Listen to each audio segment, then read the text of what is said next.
Thank you so much for this beautiful presentation. It's inspiring to see what children can contribute to the world in this moment of crisis.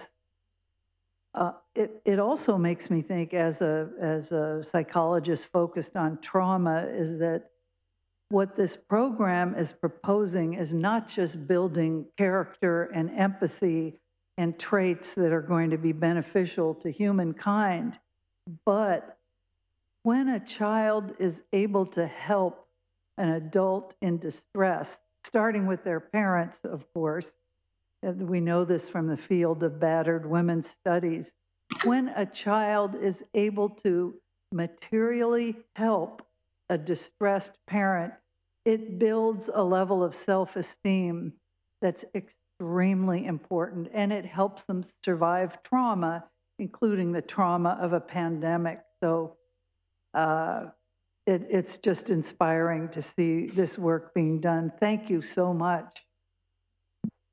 Thank you so much. In fact, I just wanted to share that we've done the FIDS we ran with the Rohingya migrants who'd come to Bangladesh.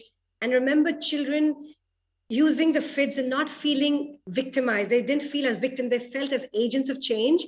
And even in the refugee camps, they were able to see themselves as empowered. You know, that I remember a story, one of the child's grandparents didn't know when to have his medicine on time. So that became their story of change, where they created a little simple calendar to say that who will check in on their grandparents so that he could have his medicine. So even just as you said, ma'am, just in times of great distress, I think to be able to give children the possibility of hope and to say that they can, just I have seen shifts the way they think of their role in the world. And that's such an important skill set to take into the world, to go out of learned helplessness and into a sense of agency that will serve them well in all, at the moment of crisis as well as throughout the lifetime. So thank you so much for that. Stefania? Thank you. Good morning, everybody. Well, first of all, I wish to join Melissa in congratulating. I was very much inspired as well. It's a very good way to start the day. And I think it's really a very concrete example of what learning to care means. Feeling, sharing, doing, imagining are the four dimensions which are very much at the core of what we call global citizenship education in the SDG 4 roadmap, and how UNESCO, I explained a little bit yesterday, very much focusing on.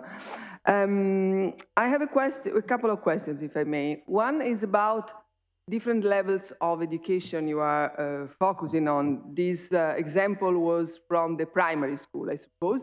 And all examples we have also in our network of schools, UNESCO, which are very close to this approach, I saw all of them mostly from the primary schools, and I understand why. I mean, it's a little bit more, it's easier, right, to give this kind of